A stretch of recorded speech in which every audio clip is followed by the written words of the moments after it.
Okay, good morning, everyone. Should get started. So I hope yesterday you had a good day of work, but also had time to enjoy the evening. Today is gonna be, we're gonna do a very similar dynamic as yesterday. So we'll start with the plenary. When we designed the summit, we realized that perhaps for farmers was even more difficult to attend a longer event. So we tried to put in this middle day all the sessions that could be of more interest to the farmers. And so it's kind of Farmer Days. Obviously, there are many other things happening because we have so many sessions and content to share. But that was our intent. So we'll start with this plenary, which I'll introduce in a minute. Then, as yesterday, we have a small coffee break. We have 2 parallel sessions with the lunch in between. And then yesterday we had a plenary, which today we kind of don't have time, just to allow more sessions to happen. And then we finish with the wrap-up session and the dinner. But this will be reminded along the way today. So we will start with this, but before I'll introduce the speaker, let me ask, who is familiar with this graph? It's like innovation, adoption, life cycle, or law of diffusion of innovation. How many hands? Okay. So the reason why I put this up is that, this represents how any innovation penetrates market. So you will have innovators that are the ones that are more ready to explore new things. And once the innovator have confirmed the validity of, they tried those things, then you have the early adopters. And once those are bought in, then you start moving into the majority. And any innovation follows this pattern and market penetration. And the reason why it's here is that, maybe certain constrictive laws do not follow, obviously, this cycle. They apply to everyone.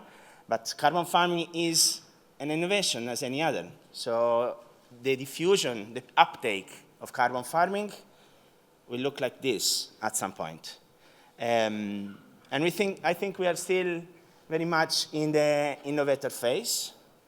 And it's my recommendation that in this moment, we contribute to build a system that appeals to the innovators. Because if we build a system that appeals to the majority, we may fail to have the innovators in. And the majority will just not buy it if the innovators haven't tried it first. And this is another reason why I think perhaps it's a bit too early to think about carbon pricing.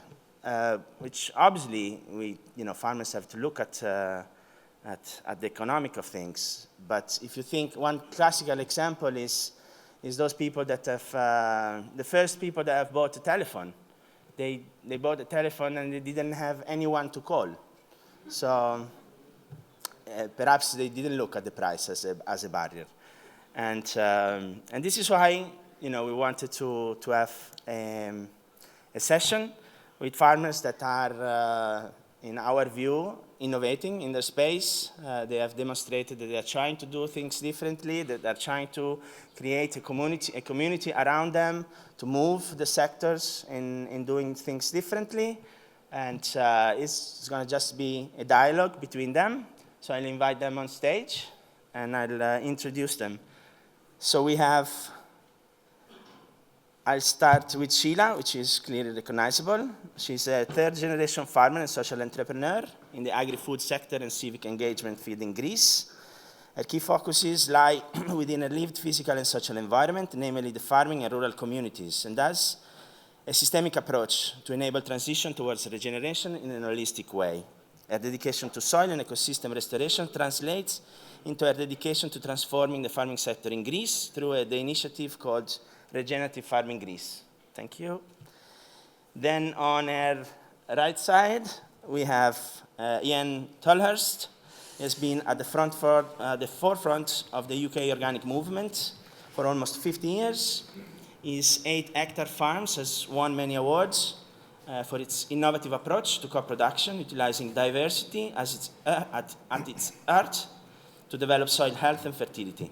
Long-term monitoring of carbon and soil has shown the benefit of this system, and the integration of crops, a sustained approach to pest and disease management and biodiversity makes for a fascinating and durable agricultural system. On the far end, we have Mateusz Ciasnocha. Very good. He's a farmer from Poland on a mission of building a farmer-centric bridge between agriculture and climate policy. He lives his call to action through two businesses, the European Carbon Farmers and the Farmer Francesco. Mateusz is an advisory board in many organizations, for example, the Foundation of Economy of Francesco, the Laudato Si Action Platform at the Holy See, and the EU Soil Mission. And then these three farmers, the conversation would be moderated by Rob Smith, am I right?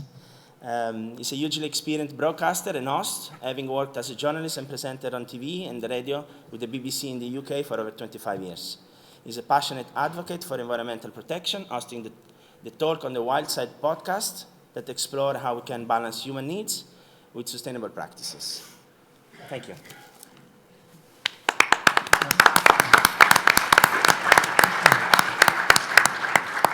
Okay, good morning, Dublin. How are we feeling today? Did you manage to escape the joys of Temple Bar? I'm really pleased to see so many of you actually here this morning. I was a bit worried it'd just be the four of us on the stage and somebody slumped over a half-empty pint of Guinness. But it's great to see so many of you here today. Before I get into the conversation, I just want to speak just for a very brief moment to explain why I'm here. Because I'm not a farmer, I'm not a researcher, I'm not a scientist, I'm not a policy maker. Why the hell am I here? Well, as Tristano said, I come from a background of journalism as a broadcaster and presenter with the BBC for many, many years. And I left the BBC a few years ago, and when I did, I had a lot of really deep, troubling questions in my mind around the state of the world, the state of the environment, and where we're going with everything. And I wanted to answer some fundamental questions about whether or not it's too late, whether or not we're in a kind of disaster zone, and we might as well just pack up. And as part of the things that I've been doing since leaving the BBC, I created a podcast for my local wildlife trust in Kent, which is in the southeast of England. And it really struck me that since officially something like 69% of the whole landmass of the UK is covered by farmland, it wouldn't make sense to talk about anything to do with the environment without talking to farmers. Not just talking about wildlife, but you have to talk to the farmers because they're the people that manage the land. If you want to talk about biodiversity or any of those things, you have to talk to farmers. And as part of that, I ended up having a conversation with this man in the middle here, Iain Tolhurst, who you will hear in a few moments' time really is quite a remarkable chap. In fact, Sheila is really quite a remarkable woman. Mateusz is also a remarkable individual. But the conversation that I had with Iain that we recorded was heard by Tristano, and he wanted me to kind of bring a little bit of that conversation to you all here. I did sit on a couple of plenary sessions yesterday afternoon, and what you won't hear so much of is acronyms. Because what I have learnt by sitting in some of the sessions that were going on yesterday is that carbon farming study involves quite a lot of harvesting and stockpiling of acronyms. And people within their particular sphere know exactly what they're talking about. And if you don't know exactly what you're talking about, then it can be baffling. So I am bringing to this my professional, studied, intelligent, hopefully, ignorance. As a journalist, that's what you do. You ask stupid questions, bleeding obvious questions, because I can guarantee that there will be things that are talked about on the stage which people within their sphere know it, and a lot of other really bright people in this room are like, no, don't really know what that is. I'm going to hopefully ask those stupid questions in an intelligent enough way that you will all gain something from it. So that's the point of actually doing this. One of the acronyms that I did learn is MRV, which doesn't stand for mildly risque vegetable, I'm pleased to say, but it is measurement, reporting, and validation. And that really is right at the heart of the point of this conversation this morning, because the role of innovative farmers, and these guys all really are innovative in their own way, in actually paving the way towards climate positive agriculture. If we're going to be talking about the role that they have, and as Tristano said, this 2.5% thing of innovators, you have to get those people doing stuff and then get other people on board as we're going on. If you can't find ways of measuring and reporting and validating farmers for doing things that are climate positive, then it's really hard to pay them for it. And without a genuinely profitable business model, then farmers can't farm and the whole thing falls apart in any case. So we'll start off having a bit of a chat with each of the farmers here first of all, to give you a bit more of an idea of who they are, what they do, why they do it, and then we'll get into the nitty-gritty. So there we go, that's the lengthy preamble over. Iain, I'll start with you on the basis that I've actually been... Age before beauty, yeah. No, I've actually been to Iain's farm. So you're in just west of London, in Oxfordshire. Talk us through what your operation is, because it's really quite a small-scale farm, but small but mighty. I think it's a good way of putting it. Yeah, we're very small, with less than 10 hectares. We are predominantly vegetable producers. We've been on this particular site for almost 40 years. I've been in organic growing since 1976, so next year is our 50th anniversary. I came into agriculture when climate change hadn't been invented. There was no term about climate change. So we didn't come into organic agriculture because we wanted to put the climate right, because we didn't know it was wrong. I've had a very long career and I've been instrumental in many changes on our farm. We took on a farm which was conventionally managed, we converted it to organic. We have a systems approach on the farm, so we look at the farm as a complete organism. We don't look at the farm in terms of independent components, we look at the farm as a whole. So we try to measure the farm in the way it works within biodiversity. Biodiversity is the driver of the farm system. So biodiversity from the soil, from the fungi, the bacteria, the organisms in the soil, right up to the top of the trees where we have bird life and insect activity. We look at this as a complete and total system. We grow crops within that. We're on relatively poor land. We have developed a almost near to self-sufficient system in terms of we don't bring fertility into the farm. We have no livestock, we don't rely on animal manures, we don't rely on any form of fertilizer, we don't use any sprays of any type, organic or otherwise. So the farm is almost ring-fenced from the exterior, apart from we obviously bring in some fuel, some electricity and labour, of course, but we all live on the farm as well. So the farm is a kind of a unit, a biological unit.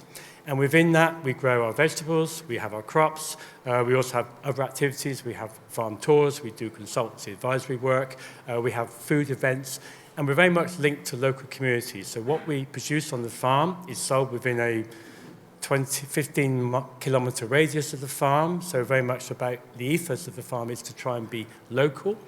And we're really looking at our long-term carbon. We've been measuring carbon for many years, both in terms of what we can put back and also what we waste in terms of the production. So we have a very clear picture. We've got a lot of very interesting data. We had a very good deep carbon survey done 3 years ago, which was able to compare our farm with a neighbouring farm which was running a different system.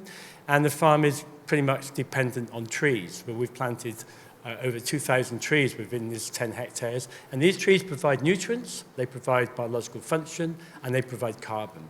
So we kind of look at the farm as a complete organism. This is the most important thing I see within our farm, is this whole systems approach. And just to sort of give a clear idea of the kind of stuff you're actually growing on your farm, it's remarkably dense levels of planting and incredible variety of crops that you're producing. Mm-hmm. Yeah, we're producing almost 100 different types of vegetables and some fruit. We do it all year round. We work 52 weeks a year. We supply vegetables throughout the whole season. It's very diverse, and within those different vegetables, we have different varieties as well. So it's a very complex and quite sometimes chaotic system to manage, but it does sort of work in a bizarre sort of way. We produce around 120 tons of food every year, and I do mention food because sometimes farmers forget they are actually producing food. Sometimes they think they're producing a commodity. We don't see it as a commodity. We see it as a food item, and we have very close links with our customers, who we see really as our partners to the farm. We don't see them just as people to sell vegetables to. They're very much a part of our farm system as well. And you sell kind of exclusively locally, don't you? We sell within about 10 or 15 kilometres of the farm, so 80% is sold even closer than that. So it's very much a local production. Great. Okay. So that gives a brief thumbnail sketch of what Iain does. Sheila, perhaps I'll come to you now. So you're in a very different part of the world. You're in the South Peloponnese of Greece. You've come up yesterday. It was beautiful and warm and sunny where you've come from. Welcome to Dublin. So give us a bit of an idea about your operation, what you actually do. Yes. So yeah, my context is quite different. We're in a very rural agricultural area in the south of Peloponnese. The farm has been in my grandfather's hands already. It has very old grown olive trees, hundreds of years old, and was then interplanted with citrus trees by my father and my uncle, who were also one of the first organic farmers in Greece. So I kind of grew up with this feeling of we do things very different than everybody else anyway, which I think helped me a lot to feel comfortable in doing what I do at the moment. But something very interesting happened on our farm in 2015 after already 35 years of being organic. And this is we grafted all of our citrus trees, almost all of them, because the variety didn't work for us also economically. And after us grafting the trees, something remarkable happened on our farm. Everywhere, mulberries and fig trees started growing. And it was just the time when I took over the farm. My father passed away. So I was a bit trying to understand what is happening on my farm. Of course, I asked a lot of experts all over Greece, but everybody was telling me something different. Some people said, you have to cut all these trees, they will suck all the nutrients from your main crop. Other people said, if they're within this distance and that distance. So I realized, nobody can really help me, and I need to try to listen to the land. But yeah, from my surrounding, there was a lot of inducing fear, and if you're not going to cut the trees, you're going to lose your land, you're going to lose all your crops. So you need a lot of what we say in Greek, psychremia, keep cool nerves when all the surrounding is panicking. Also, we had a big plague of grasshoppers that were literally eating every single leaf from our newly grafted trees. So it was quite a stressful situation in theory. But what we also did at the same time, we interplanted a lot of other different fruit trees and support species, because I just love trees and diversity. I'm a plant freak. So yeah, I want to have all kinds of trees on my farm. But it was just later that I discovered agroforestry as a concept, and I realized, perfect, these mulberries and fig trees, they are actually the support species my farming operation was missing in the first place. So it's again a remarkable confirmation that nature knows in a way what she's doing, and we just need to try to understand what are the workings and how can we integrate them into our farming operation that it works for us as well. At the moment our farm is extremely dense as well, just like Iain's, a very high biodiversity. Within these trees that we added, there are also a lot of additional crops that we can market and sell. So we have also the mulberries now that we are selling. We have pomegranates. We have lots of different herbs that we interplanted. We also produce vegetables, but mainly for us. And we also receive a lot of visitors on the farm, even though we're not really set up for it, but we just can't say no. And we host a lot of trainings also on our farm, because we see that in the region there's no one to support you in changing your farming operation. Everybody's pushing you towards using chemicals. Even though they know you're organic, they will just tell you, don't worry, nobody will discover it, it's going to be fine. It will disappear in 20 days. And then you ask, disappear where? They say, it's going to be gone. And I said, gone where? So yeah, you very soon hit a barrier there of understanding and questioning further. So yeah.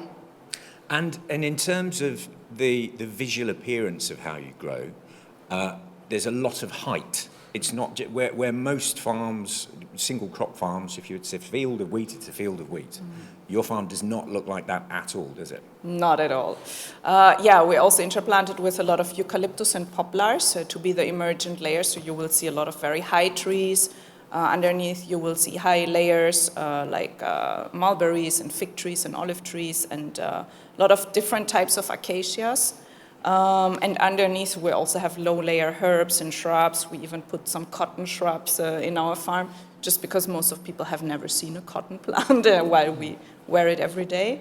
So yeah, we also see all this effect that the different tree layers have on bird diversity, on insect diversity. We recently had researchers on our farm analyzing the pollinator diversity, and it was just remarkable what they found out. Sometimes I have agronomists coming to our land and they discover some insect that is actually protecting our main crop from a pest, and I'm like, oh yeah, great to know it's here. I didn't intend for it, so there's not so much planning in our operation, but we just see that biodiversity solves a lot of the problems by itself. So even if you don't have access to a lot of experts and researchers, if you follow nature's laws, also integrating biodiversity, things will go much better. And one of the other things that you kind of accidentally discovered, so Greece had some really horrible heat waves a couple of years ago, to the daytime temperatures of 50 degrees Celsius. Your farm actually did a lot better in those conditions than a lot of your neighbours. Yeah, we saw that all the high layers that we have, they basically create a microclimate and they protect us from the heat, from the wind. So also we can choose when we prune the high layer above our main crop, and we don't prune it before summer because we need the protection from the heat. Also we integrate a lot of organic matter into our ground, so we prune very heavily in autumn our support species. We shred them, the prunings, and we mulch the ground. So it's a perfect sponge for humidity, and we do need to irrigate a lot less than we used to, so we can really see the difference. Great stuff. Mateusz, let's paint a picture of a completely different kind of a farming environment. So you're in the far north of Poland, on a floodplain delta of the Vistula River. What do you farm there? Paint a picture of what your farm looks like? Thank you, Rob, and thank you for the session. Thank you, Tristano, for the introduction and invitation. Yes, our farm is completely different to the farms that we've just visited, and I invite you to visit our farm. It is embedded in one of the most productive, agriculturally wise regions of Poland. So Poland has few regions with very, very fertile soil. We are in one of those, in the very north. Think about our region as the Netherlands that you would typically paint, and the region actually was created or the water drained by the Mennonites who were coming from the Netherlands. Having that said, our land within that very fertile area is on the poor side, sandy, very mosaic, so changes from meter to meter, very flat, below the seawater level. Historically, this land has been grazed for animals, and they were meadows. However, when we've been entering into that land in the 70s and then onwards, that land was already turned into arable land, and we've been effectively, I'm not afraid to use this word right now, fighting with the ecosystem. There was always, or most of the time, there was water standing in the field in the spring when we needed to start the field works. Or was already standing in the fields when we needed to harvest. So it was effectively a struggle, but that was the mode that we were in. We were producing cereals, and that was what was possible. Then in 2004 and onwards, Poland enters the European Union, and completely new array of opportunities is being presented to us. within the CAP, Common Agriculture Policy, which I hope is known to everyone. And if it is not, it is critical for understanding farmer change at farm level. CAP is the most important thing or policy that you need to understand. And in case one of you or some of you don't know it, you really need to know it in order to talk about and do carbon farming wisely in the European Union context. But we have the CAP, and unlike vast majority of the farmers, we use this moment for deep transition. So instead of producing more of what we were producing by having this injection of cash that was possible, we said to ourselves, without really kind of knowing what we are doing, but just following the logic of trying to think clear, hey, can we lower our dependencies? Can we transform that model? So we did. And first stage of innovation or change was still growing cereals, but adding cover crops, extending rotation, seeding spring cereals. That had fundamental impact on our cash flow, especially. So we went out of the debt that we were in back then. And since then, since 2004, we are cash positive. Our cash flow is positive. That means we can take decisions that make sense, not that we are forced to take. And then from 2008 onwards, we transitioned the farm further to effectively permanent grasslands. So coming back to where that land was historically, because it was too wet to be farmed anyway. Now it's not too wet any longer, but and actually re-wetting that would be something that the region would need at the landscape level.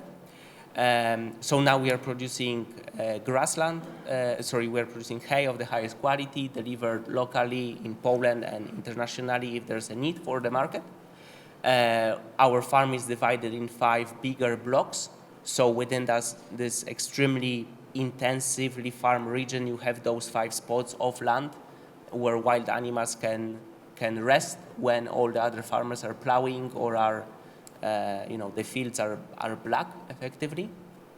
And since 2022, as part of European Carbon Farmers, one of the businesses that I'm running, we have agroforestry project on that land dealing with production of industrial crops, hay and poplar biomaterial for the purpose of bioeconomy. Yesterday in the opening session, there was this point being made by Christian from DG Klima that bioeconomy and net zero creates tremendous opportunity for farmers, and we are doing that on our own farm. Also sharing with the others how that path could look like. And when I close my eyes and think about our farm in 20 years' time, what is clear to me, also listening to Iain and Sheila, we will definitely have much more trees, because this is what just makes sense for that ecosystem. So I just want to be clear on your current primary crop then is hay. Yes. So what does your fields look like? How do you physically manage that? How big an area are we talking about that you're managing? 700 hectares. 700 hectares. Of meadow, so permanent grassland. We sown once in 2008, and then that land has never been tilled. So it is storing and capturing more and more carbon as the years go. We are reseeding different mixes of grass, so improving the quality of those meadows. And we are cutting them 2 times per year after the 15th of July each year. So we are protecting nesting habitats for certain species of birds that are present in that area. And then depending on weather conditions, the rainfall, mainly the rainfall, we would start cutting once again in early August to do the second cut of hay. And on the economic side of stuff, you said that you've been cash positive since 2004. So you're making money. This is actually a commercial operation. And how does the economics work? Is your primary money coming actually from the crop, or is that coming from European funding pots? How do you actually balance the books? We are making most source of revenue is selling the hay. And it took time to transition. Back then, when we've been doing cereals, the biggest source of revenue were cereals, but they were making very little money. during 2004 to probably 2015, because of the transition and less work on our farm, but having a lot of machines, and the need also to deal with straw that was left after harvest time, because we changed our tillage practices and we were not plowing deeply, so we needed to take that straw from the field. We developed a straw trading business, and we've been very big in that in our region. That provided the cash to finance the changes that we were undertaking on the farm. And now we are back to not a contractor model, but a model in which we own land, we operate it, it makes money, and we have clients for what we are producing who are stable clients. Great. Because we are supplying their needs. Okay, so I want to move on a little bit now then to kind of motivation, because as Tristano said with his graph in the first place, you have innovators, and then you have the people, the early adopters, and then you have the early majority. And we want to get to the point where we're starting to get more and more people actually on board with having these kinds of thought processes. But that could be difficult because you're asking them to kind of swim against the tide a little bit. And I'm sure you've all experienced that kind of swimming against the tide of what your neighbours think, of what the nitrate selling companies think, all those kind of operations. So let's talk a little bit about motivation. Iain, you didn't come from a farming background, did you? No, I'm from a working class background, which is fairly unusual in the organic world of agriculture. No history anywhere in my family of farming. And I really fell into agriculture almost by mistake. But I'd always wanted to get into farming. I'd like the idea of farming. The present farm we don't own. We are tenant farmers, so we have to pay rent. We have a very good arrangement with the landlord. So we are perhaps in a slightly different position. The farm is economically viable, just about. But the driver for me really was about bird life. I was very keen as a child on ornithology. I studied birds. And I realized that birds were being damaged by the environment and the effects that farming was having on the environment. So that was really my initial driver. And the birds on our farm are still very important because they're a really good indicator of the health of the system. But also we look at earthworms because they're a really good indicator of the health of the system. So the innovation for me really came from the ground up. So earthworms, if I was to quote any particular insect or animal within my farm that drove me to where I am, it's the earthworm. Which is one of the most humble creatures you can have, but also one of the most important creatures we have. I could speak all day about earthworms, but I'm not going to. And in terms then of the motivation of why you're doing it the way you are, this comes from in here first and foremost, isn't it? It's not a cash operation first. It's that you have a kind of a lifestyle philosophy that you brought to it. Yes, it is a philosophy. I mean, we have to make the farm pay its way, of course. We're not able to run it otherwise. We haven't until this year had any grant support at all. UK did a stupid thing a few years ago and left the EU, but we weren't getting money even in those days. But we are, from this year, we do get some payments. So the inner drive really was the desire to farm in a way which protected nature as much as anything. But as a spin-off from that was protection of humans in terms of the food they eat. That is also very important to me. So again, it's about the whole system of the farm. And Sheila, you said you inherited your farm, so you did grow up in a farming environment, but you've chosen to manage the farm in a different way to all of your neighbours. So what was your motivation for actually doing that? Yeah, so actually I didn't grow up so much in a farming environment. I mean, my dad was a farmer, and I was born in a way into the farm. But then I actually left, and I was 20 years in Germany. And then when I came back, I re-entered this farming society, having a background in sociology, which was actually very, very interesting. But in regards to my motivation, I don't know, I was just raised in a way that you do what makes sense. You do something that is logic, that is not against nature. So having been given the responsibility to steward the farm, it was just the only thing I could do. And I think looking at the graph with the innovators, I'm very good that you showed it actually, Tristano. I think that's a common characteristic among all the people that are into regenerative agriculture. that our motivation is not an economic one. Otherwise, we would be doing other jobs in cities, I guess. But I think it's very important to keep this in mind whenever you speak with the innovators and the early adopters, that their motivation is not money. So if you come to them with a profit mindset in a way, there will be already a huge language barrier. And I see this in myself whenever I speak with someone where the motivation is money. I'm like, you're not our kind of people. So yeah, I think it's very important to keep this in mind, that we aim to do something that we feel it's good for the planet, it's good for the people, and is fair in a way. Okay, and Mateusz, how about you? What's your motivation for doing things the way you are doing them? I'm reflecting whether I am an early adopter by the lens of a monetary approach, because finance is very important for us. For us, it is a basis which allows us to do other things. And very often when we are thinking about new ventures on the farm, which we are thinking about all the time, and there are things coming that appear in the head. Hey, why don't we do that?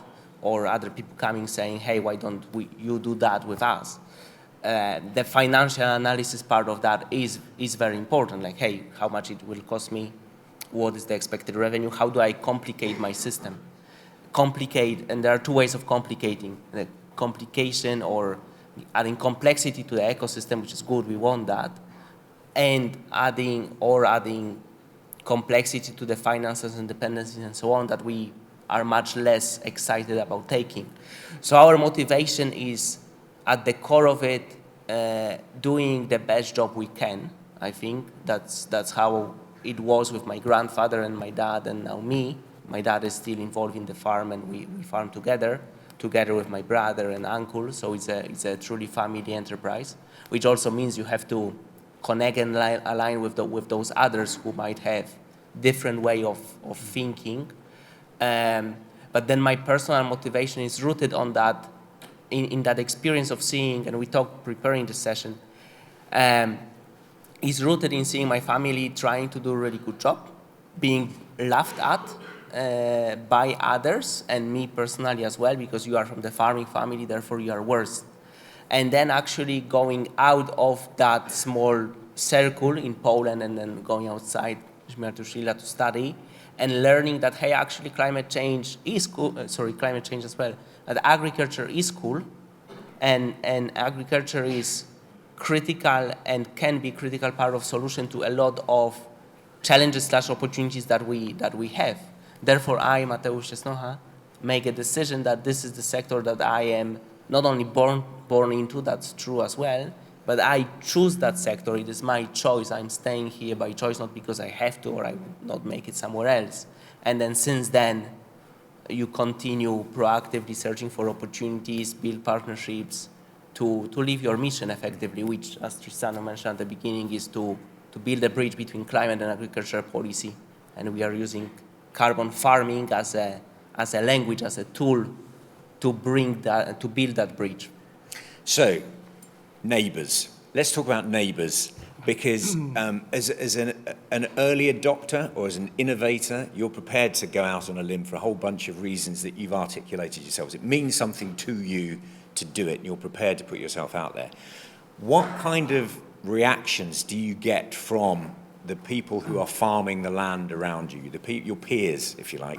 Do they look at you and think, oh, they're doing something interesting? Or do they look at you and think, they're mental, they're doing something odd?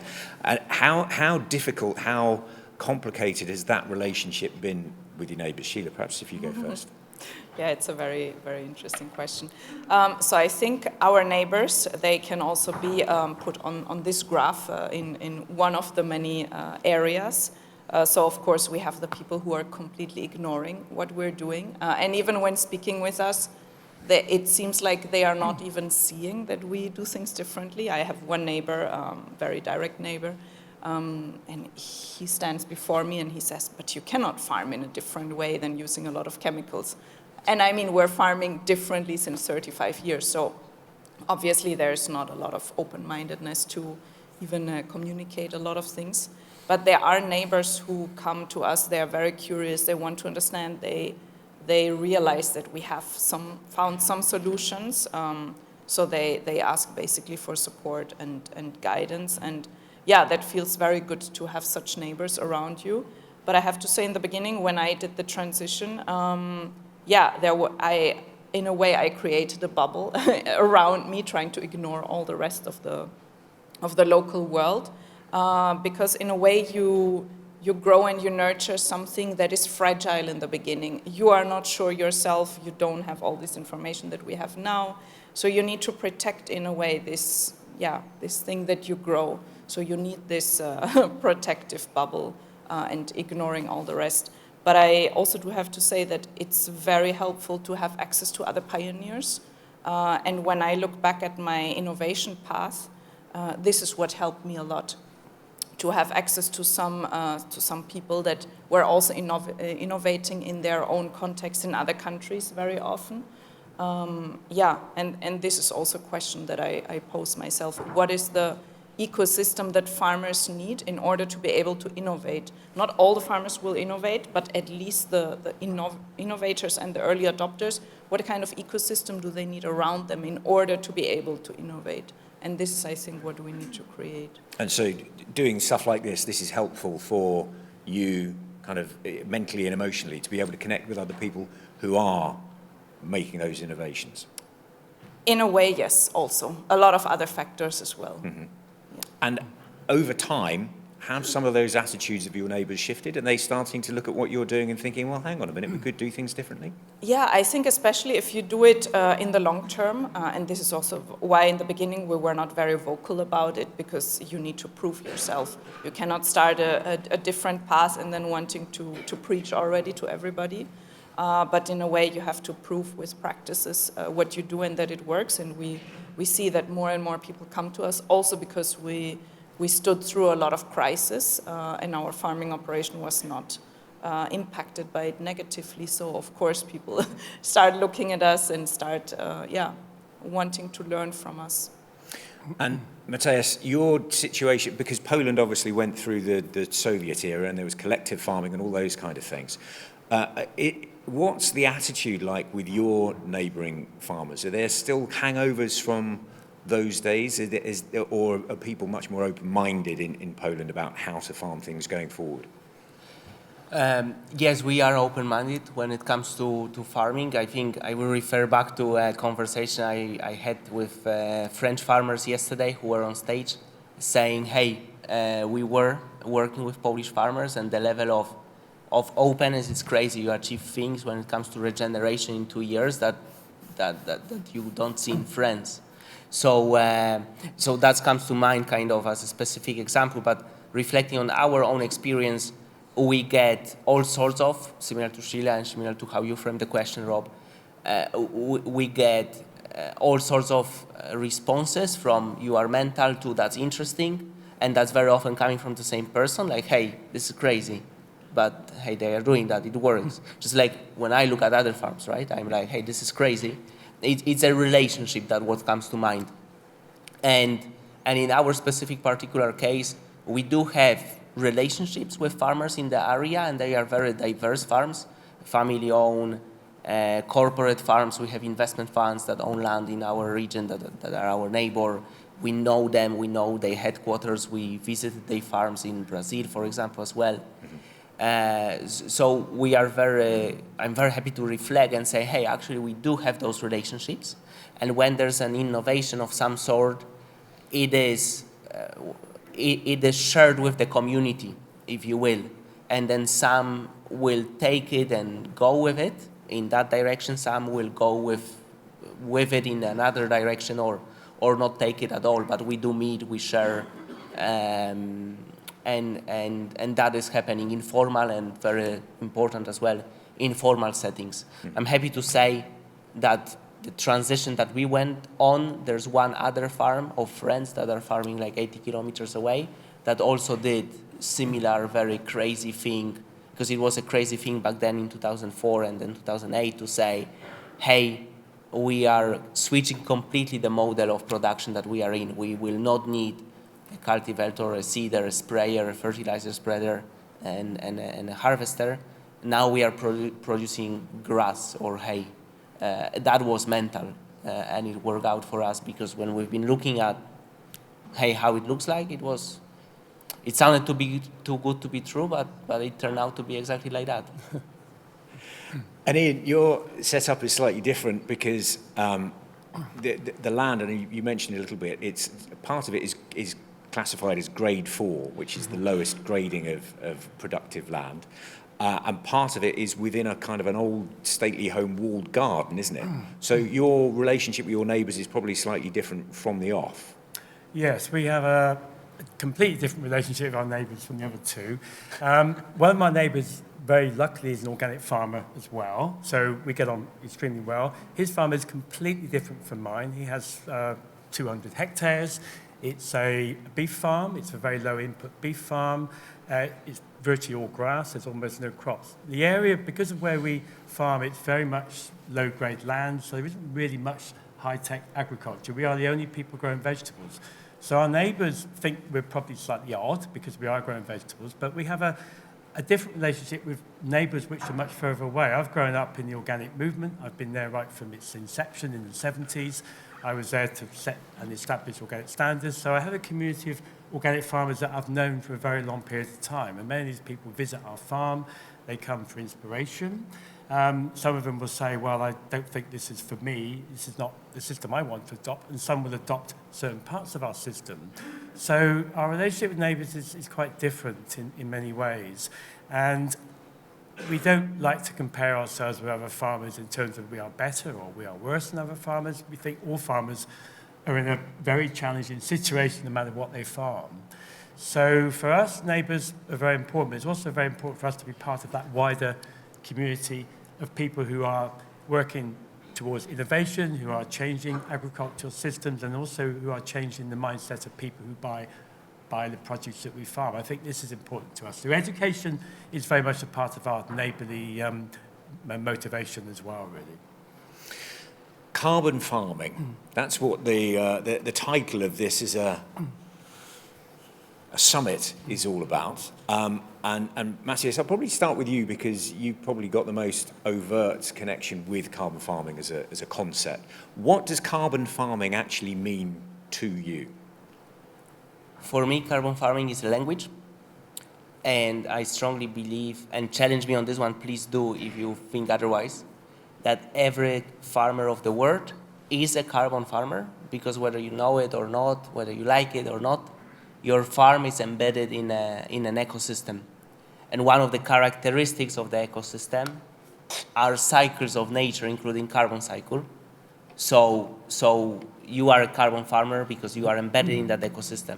And now that we know that you are a carbon farmer, the question is what kind of carbon farmer you are. Are you positively contributing to the cycle, so then you are regenerated from that perspective? Are you sustainable, or are you negative? On average, especially unfortunately when it comes to the reality of my country, farmers are negative carbon farmers. They are contributing negatively to the carbon cycle, especially by depleting carbon stocks of soil, by tillage practices that they are using. We are, I would like to say, this carbon farmer that is delivering positive results when it comes to that dimension of looking at the farm. And so we were kind of called by policymakers in different processes, including UNFCCC, the Climate Convention of the United Nations, to share that experience in those spaces, and then more followed from that, including creation of a business that is doing advocacy in that space and showing with our own example and many, many other examples of farmers that, hey, you can produce highest quality food, as Iain is saying and showing, and steward the ecosystem at the same time. And actually, we strongly believe there's no other way. Like, we have to produce food in a way that is stewarding ecosystem, there's no contradiction between the two. Any contradiction is kind of man-made and is not the right way to go. So carbon farming is a language, especially useful at the policy level, and is a tool, as has been mentioned many, many times in this summit and other spaces. It is a tool. It is a very useful tool right now because the topic is hot and the climate conversation is hot. The future of farming is hot. and we have an urgent job to do to bridge those two conversations, because otherwise we all fail. So, Iain, are you a carbon farmer? Well, apparently so. I mean, I've only recently realised I'm a carbon farmer, but I like to think of it in terms of the carbon farming part of what we do is a part of a system. So we are not just farming for carbon, we are farming for a whole range of aspects on the farm, which biodiversity is one of those drivers. I think there's a danger here in using the expression carbon farming. I think Mateusz summed it up very well, in that farmers are now expected to try to put right all the ills of the last 250 years of the Industrial Revolution, that we're going to dump all the carbon in the atmosphere back into farmland. We're not. It's not possible. It's not practically possible. It's not theoretically possible. We can put some back. We certainly have to farm in a way that is not exploiting carbon. We have to farm in a way which is at least carbon zero, if not carbon positive. This is quite a challenge.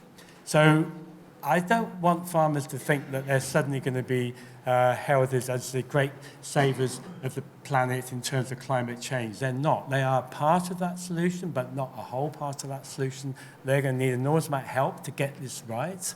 So for me, carbon on the farm is very much a part of what we do, but it's a part of that whole system. We need to farm in a positive way for carbon. You know, it's really important. We need to measure how much we put back. This is really difficult. To do this over short periods of time span is almost impossible given the technology. So, you know, we do face a challenge in terms of monitoring and measuring what we actually do on the farm, but it's incredibly important. The great thing about carbon farming is that people realize there is some future left in the planet. We can do something about it. So, again, it's really just a part of a much larger system. And Sheila, how about you? What does carbon farming mean as far as you're concerned? Yeah, I also believe that it's basically a language, and it's a language that works on the policy level, that works with researchers, but I really doubt that it's a language that works with farmers. At least with farmers in my region, it wouldn't work. When I first came across the term, I'm like, okay, you care about carbon, but you don't care about all the chemicals that we farmers are exposed to. It feels a bit off, I have to say, because the cancer rates, for example, in my region are very much higher than in any other region.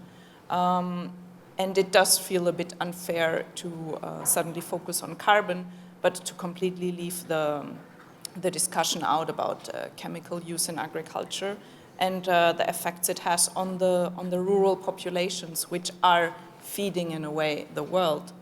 So I do think that we need to, I mean, it's also a language that works very well in our segregated world that still, we don't have so much interdisciplinary work, and our institutions are not set up to look at ecosystems and to look at all the different disciplines that come together.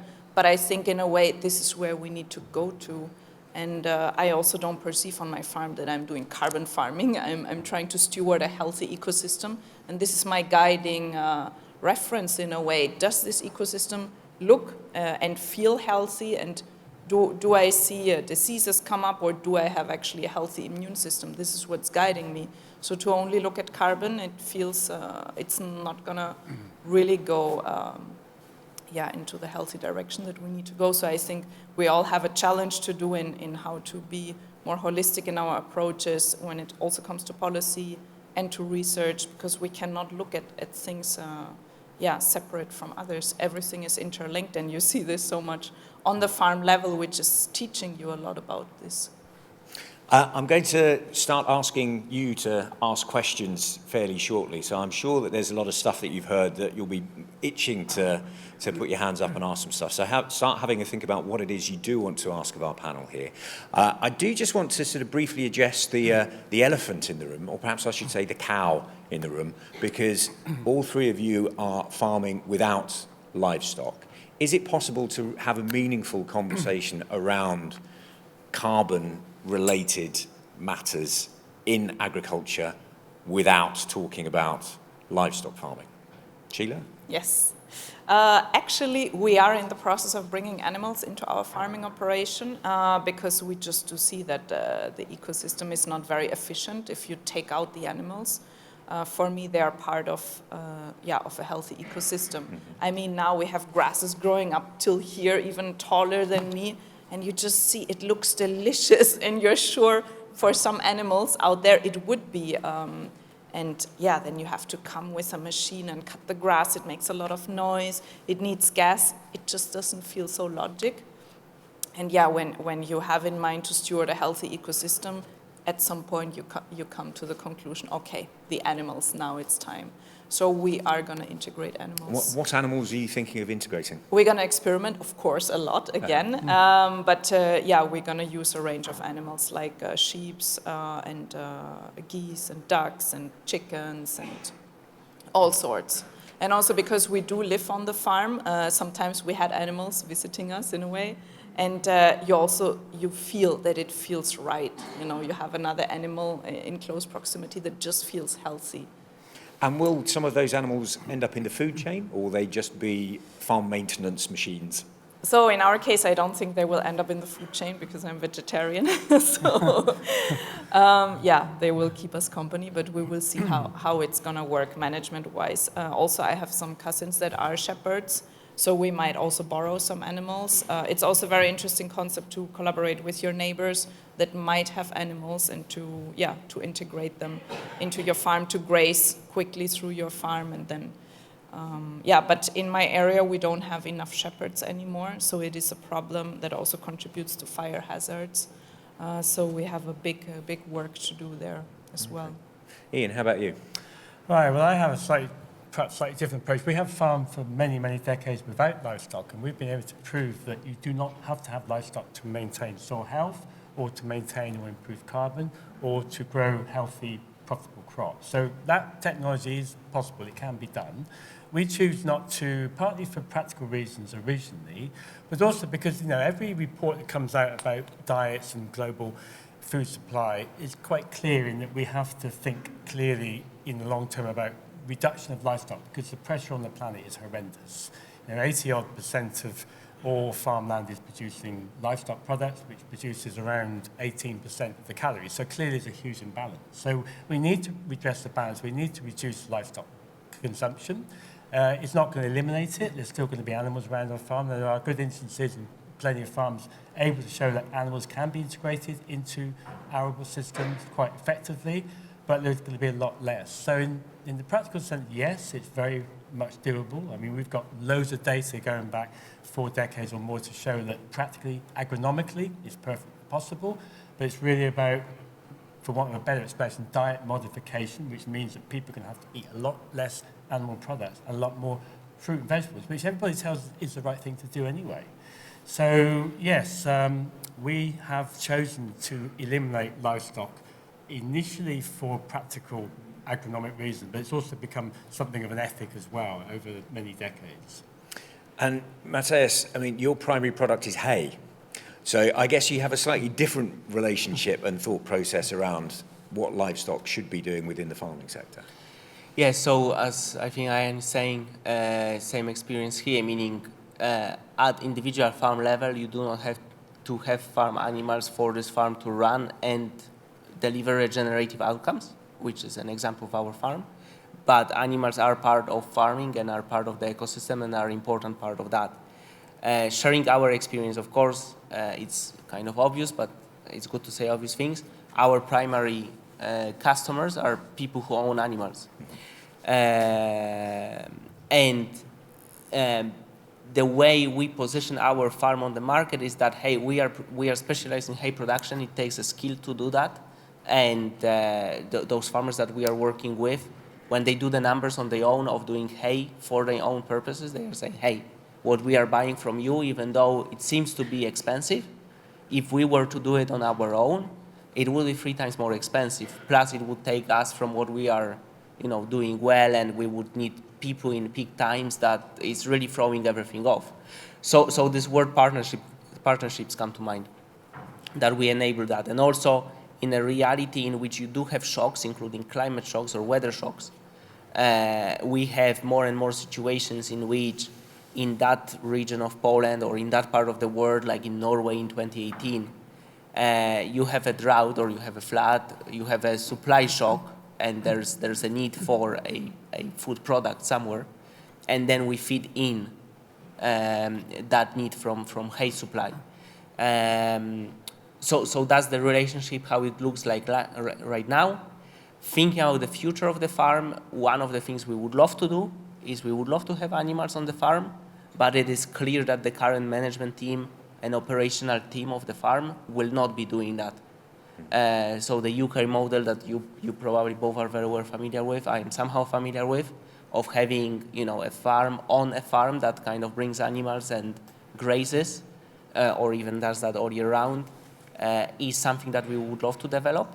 But we are not in the UK, so we don't have the whole ecosystem that enables that. We are working on that by speaking and supporting younger farmer entrants to develop their skills and saying, hey, once you want to develop this kind of enterprise or vegetable garden within our farm mass, like come over, the land is there for you, we want to cooperate with you, but it is clear we don't want to run operationally those kind of enterprises within the farm. So let's start taking a few questions. So we've got some, anybody who's got some burning questions. There's a chap in the middle who's got his hands up there, specs on the top of his head. There's for you.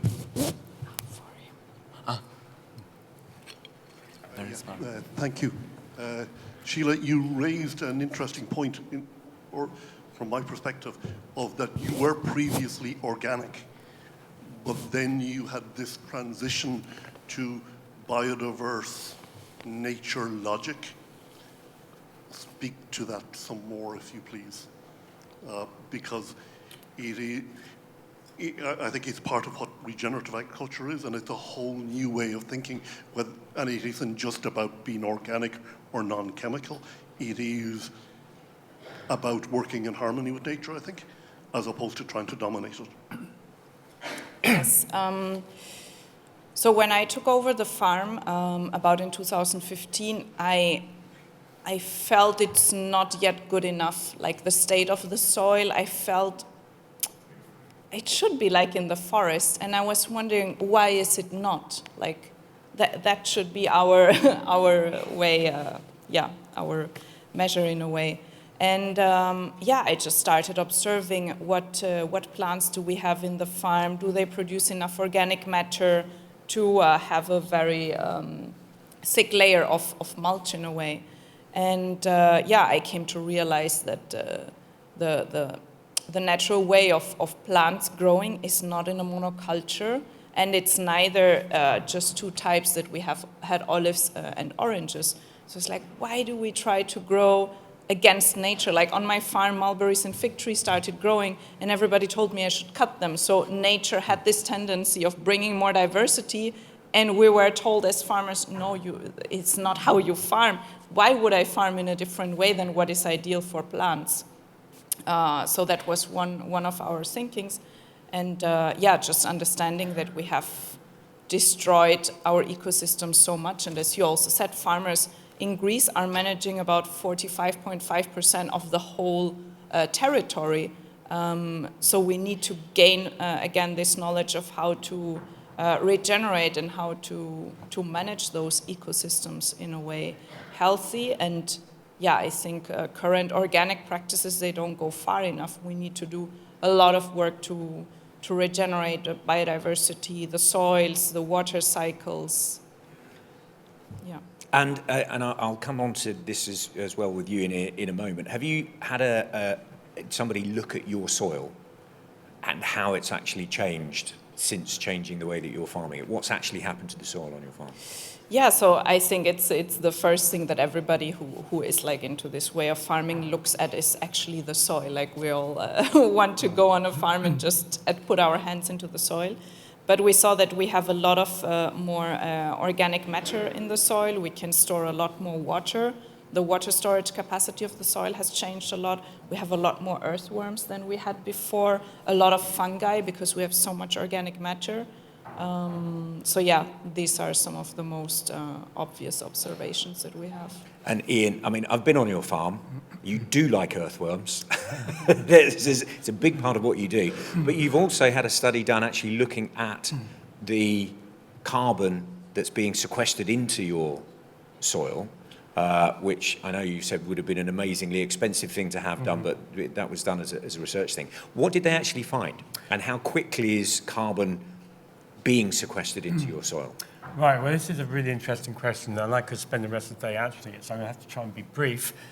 We were very lucky to have AgriCarbon, who are one of the sponsors of this event, by the way, and I don't know if someone's here, but thank you very much to AgriCarbon. They turned up at our farm 2.5 years ago because they'd heard about our rather unique farming system. Look, no inputs apart from what we grow on the farm.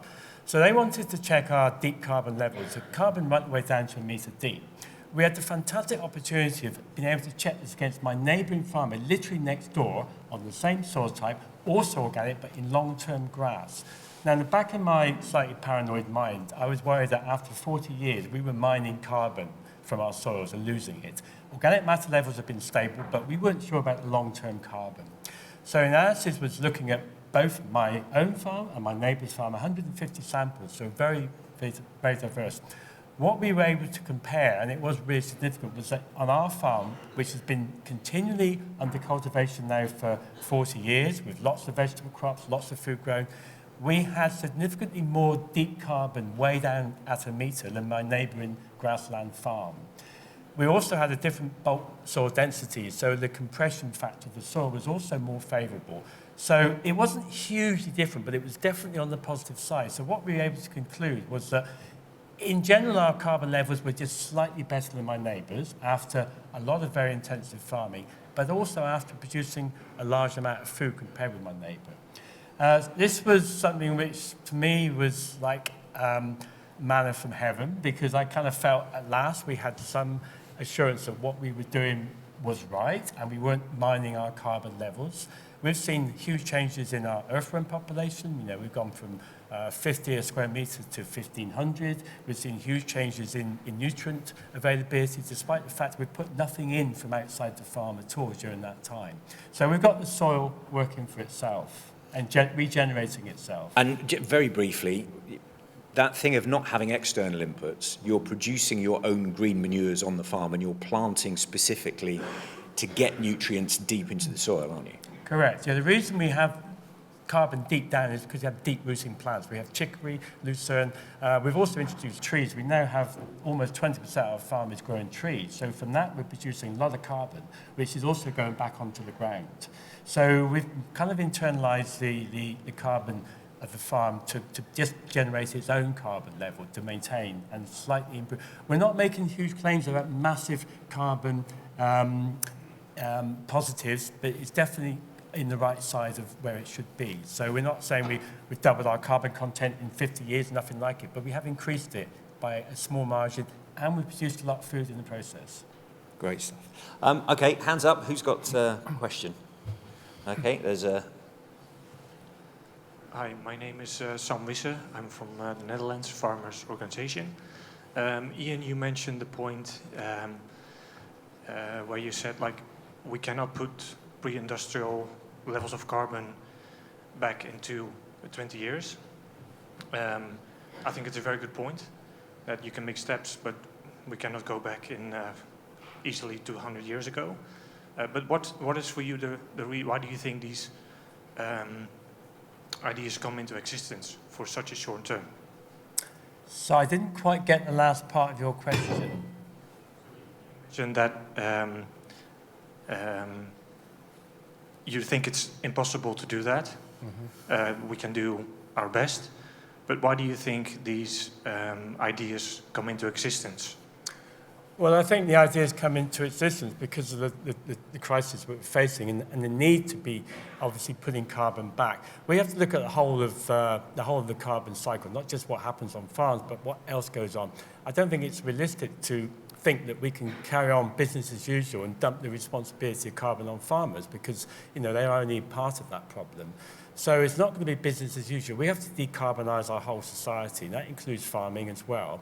Farming obviously takes up a lot of space, it takes up a lot of potential carbon, and it has got some real benefits, but we're not going to do it in 20 years, unfortunately. I mean, just to measure carbon over that period of time is quite challenging. You know, 5 years really is the minimum you can actually measurably get any sensible data from soil carbon stocks. So it is going to be a long period of time, and we have to look at farms as part of that solution. We have to look at farms in terms of reducing how much carbon they use. I mean, the nitrogen cycle, for example, if we just cut out nitrogen fertilizer, that saves a huge amount of carbon in the atmosphere.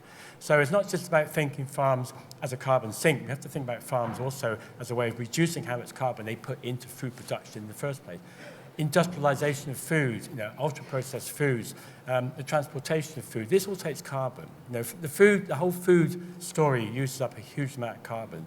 So I think looking at agriculture is not enough. We need to look at the whole system of food production beyond agriculture as well. Hands up. Chap over there. Hello, I'm Axel Don, soil scientist from the Thünen Institute. I'm very impressed by all the three of you, what you're doing at your farms. So for me, carbon farming is a vehicle to less greenhouse gas emissions from agriculture. So reducing the CO2 footprint of your products. So I wonder if you know how much CO2 you're producing or greenhouse gas emissions with your products, if you know from which processes they're coming from, and if you did something to reduce it. Is it a topic in your farms? Sheila, do you want to go first on that? I think that's a no. Yeah. How about you, Ian? Yeah, we have. We started measuring our carbon picture on the farm almost 20 years ago, before it was really fashionable, because I kind of felt it was an interesting subject. It varies from year to year. It varies enormously. We don't do it every year. It's a big job, but we do have much more data now than we had 20 years ago. We've got some quite reliable programs we can use. We are part of a carbon farming program, which looks at carbon on farms. Basically, what it boils down to within our business, whether we're carbon neutral or carbon positive depends on how much money we spend on equipment and machinery on the farm. It's as simple as that. We could go and buy a brand new tractor next year, and that will write off our carbon positive for the next decade. Or we can carry on using old tractors, which is what we tend to do, and lose that carbon input. So it's very much about how much we spend on the farm. The areas that we did look at, the prime users of carbon on our farm are electricity. Although it's a relatively small part of the business, it actually exerts quite a large carbon footprint on the planet. So electricity is something we needed to save. We were able to show that we were gaining some carbon in the soil, so that was a positive. But overall, some years we're carbon positive, some years we're hugely carbon negative. It does vary enormously. So it's not a picture which you can see gradually from year to year developing. It's a very much a changing picture. The weather has a big impact on what we farm and how we farm as well, and what we use during that cycle. So it's not straightforward, but it is practical. It is possible to measure carbon input and carbon export on the farm, and I think every farm should be doing this. It concentrates your mind very clearly on where you need to make some big changes. I think that's the value in carbon footprinting on farms, is that you can see where you need to really exercise more effort. And Mateusz? For us, so once again, two sides of the equation, the sequestration and emissions. On sequestration, the whole land is sequestering by being green and having living roots. We are working on what from sequestration numbers right now are numbers that you don't see, but they can bring a lot of sequestration in the future, which is the agroforestry system.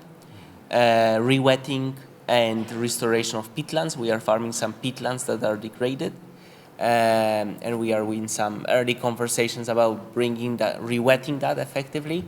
So that's on the sequestration side. On the emission side, our emissions are of course from fuel that we use, from very few inputs that we use, the twine for baling, straw, the acid that we use to conserve the hay. All of that has input to it, but we are not using any fertilizers nor chemicals.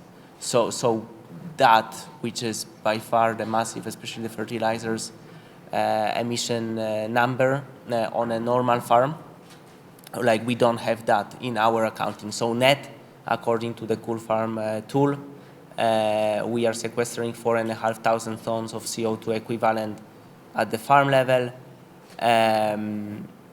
So that those are the numbers. We also have, thank you, Iain, for kind of making me realize that we do have solar panels on the farm, we are heating the water with the sun, we are also using residues from other farms left after cleaning grain, especially rapeseed, to heat our farm buildings rather than buying coal or producing wood chips, especially for that. So we are using waste stream for that, and it's just working amazing. So that's the emissions perspective or reality from our farm. Where I would invite you to go further, I think, with the potential of carbon farming, it's not only about the lowest greenhouse gas number. Like for me, carbon farming is an entry point that works right now to talk more broadly about regenerative agriculture. And principle number one of regenerative agriculture for me is optimization of inputs. So if you are not applying something that you should be to get the ecosystem to where it should be from a healthy perspective, do it. Of course, that will lead you to emissions now, but then you are getting to a healthy system, to a new operating model. So that also comes to mind that I wanted to share. So I just want to bring us back to an acronym that we talked about right at the beginning, MRV, Measurement, Reporting, Validation, because that's really crucial to all the stuff that we've just been talking about there. If we're going to get to a position where the Common Agricultural Policy, or whatever the UK equivalent of that is going to start rewarding farmers for sequestering carbon in some way, or how they manage their land, you have to have mechanisms for actually doing that. You have to be able to measure where you're at for a baseline. You have to see how it's changed over time. You have to have people come on the farm and tick the boxes so that you can get the money. What do you see as being the major issues around all of that?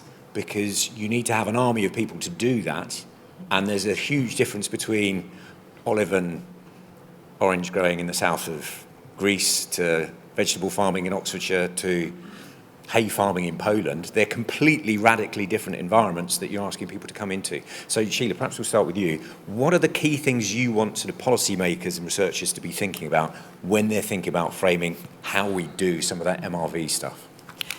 Yeah, so I think at this point I have to agree with Tristano. I feel it's way too early to speak about how to measure the positive outcomes when we haven't even created really a supportive ecosystem for farmers to change their practices. Like at this point in Greece, there are barely any agronomists, maybe 5 I can count on my hands, that would have the possibility to consult a farmer in how to do better practices. And we already go to the measuring and trying to develop frameworks. But I think we really have to look at what is actually, because also the title of this talk is the role of innovating farmers, but I would like to ask, what is the role of everybody else around the innovating farmers?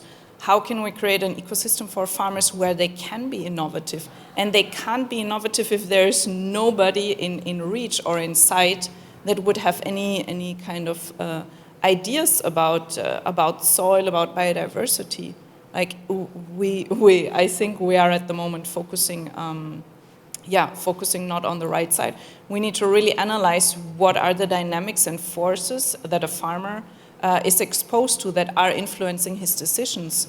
For me, we need innovation hubs in every region, which they already exist. In Greece, at least, we created a network of eco-projects, we call them, but it's basically innovation hubs in rural areas.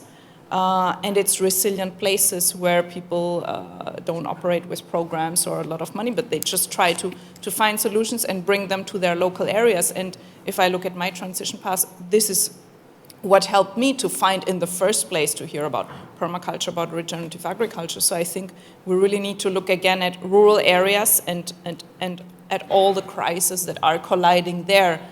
Brain drain, depopulation, precarious governance. We have all of these crises that farmers are exposed to, and we need to look at the dynamics. And one elephant in the room for me are agronomists that, I see a lot of farmers, they want our advice and our support in transitioning, but then essentially they need an agronomist in their region supporting them through the transition, and at the moment they don't exist in most of rural Europe. So I think before we look at MRV, we need to look at how to create this ecosystem around farmers so that they can do better choices. Mateusz, you were making some furious notes there.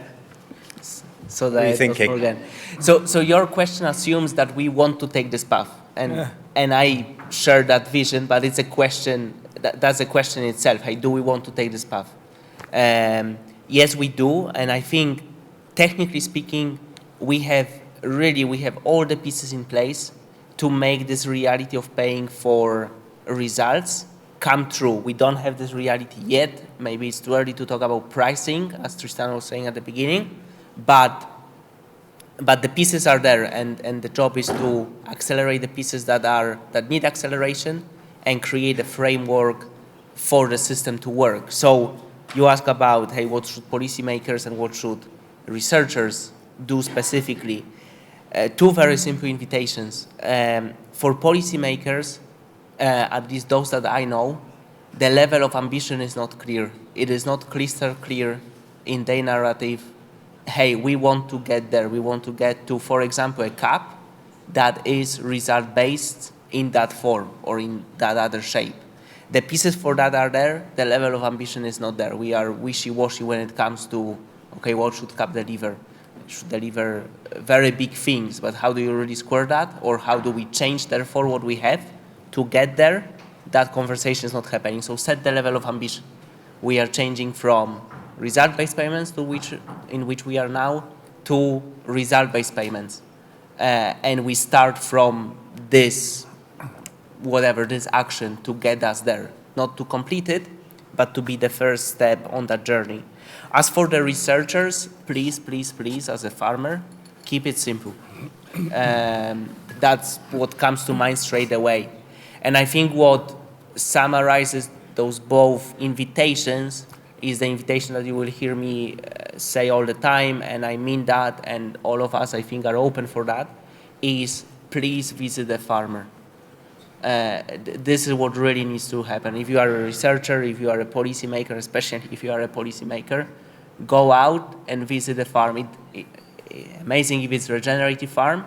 It can be just visit the farm and make it a habit to visit the farm. We need those bridges. And Iain, quick thought from you. Yeah, it's a very important point raised here, so I won't go into too much of what's already been covered, but I would put soil health as at the very root of everything. I was lucky to go to EU Brussels a couple of years ago and present a case for farmers to monitor soil health. There's a big movement within EU Commission to try and get farmers to think about soil. So this is the really most important thing, get farmers thinking about soil. They're going to need, as we've heard from both people here, they're going to need a lot of support to do that. You can't just suddenly change farmers without support, and those support mechanisms have largely been lost. You know, the economists don't understand soil, they don't understand the chemistry, they don't understand the biology. So we're really going to have to train a whole lot of people in order to get to this point where we can help, encourage and support farmers. In the UK, we lost our EU money a couple of 3 years ago with Brexit, but we've actually got something which has actually turned out to be better. We are paying farmers now in the UK not to produce food, we are paying farmers to look after the environment and produce food at the same time. So there's been a change in the way the subsidies have gone. The subsidies are really about not trashing the planet any longer or trashing the farm. The subsidies are more towards looking after the farm, looking after biodiversity, looking after soil, but still producing food as part of that. So, you know, we need a complete new program of training. We need new research and demonstration farms. We need to get this back into the farming calendar. We need to take farmers with this. Farmers can't be ignored. They have to be looked after in the best possible way. So, amazingly, it's very nearly 10 o'clock. We've got about 2 minutes just to kind of wrap things up. It's been a fascinating discussion at stuff. I just want from each of you a kind of like one idea that you want the people in this room to take away. So each of you, as an innovative farmer, you've changed the way that you do things for a whole bunch of reasons. What's the one message you want everybody in this room to take away with them? And Mateusz, I know you've already said yours, so I want you to reiterate it. What is it you want people to do? Thank you. It's good to restate what has been said already so that it sticks. Visit the farmer.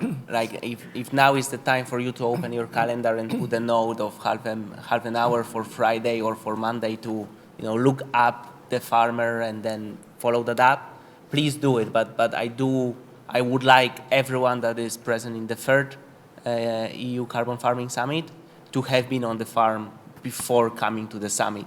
And I'm very happy Iain mentioned soil health as a topic. This is really the topic. Like if carbon farming is to deliver on something, it's on soil health. There is EU mission, one of the 5 missions, soil mission. If you don't know it yet, look it up, sign the manifesto, consider being part of the consortium that is using those money for advancing soil health, not only in agriculture, but in different land uses. Okay. And as you do that, put land users at the center of whatever you are doing, the farmer, the forester. That's that. And Sheila. Yes. I would like to put the thought out there that real change often happens outside of EU structures, programs, schemes. And yeah, just as was already said, visit a farm, but more than visit a farm, I would say really immerse yourself into the reality that you want to change. And like this also solve the crisis of the rural areas. If you're all are based in big cities, how do you want to understand the realities that farmers are exposed to and find the real leverage points for change? I know it's very uncomfortable what I'm saying, but for me, this is how we're going to achieve change. Okay, and a final word from you then, Iain. Well, on top of these 2 really good points, I want to add biodiversity. So if you're farming, you are obviously in control of biodiversity. You need to look at your biodiversity. You don't need to become an expert. It would be great if you could, but it's a hugely complex subject. But just to get impassioned and infused by biodiversity, I think is really important because it will lead you and teach you things. I look at earthworms. For me, they're a great teacher of what we do on our soils. So, if you start with the earthworm, you can take it from there. You don't, as I say, don't have to be an expert, but biodiversity is so critical to everything we do on this planet. You need to know something about it. Lovely. We'll have to leave it there, unfortunately. Tristano, when he told me the 3 people that we're going to have on the stage, he said, I picked them because they're kind of rock stars in what they do. They really are. Ladies and gentlemen, Mateusz Ciasnocha, Iain Tolhurst, Sheila Darmos, thank you all ever so much.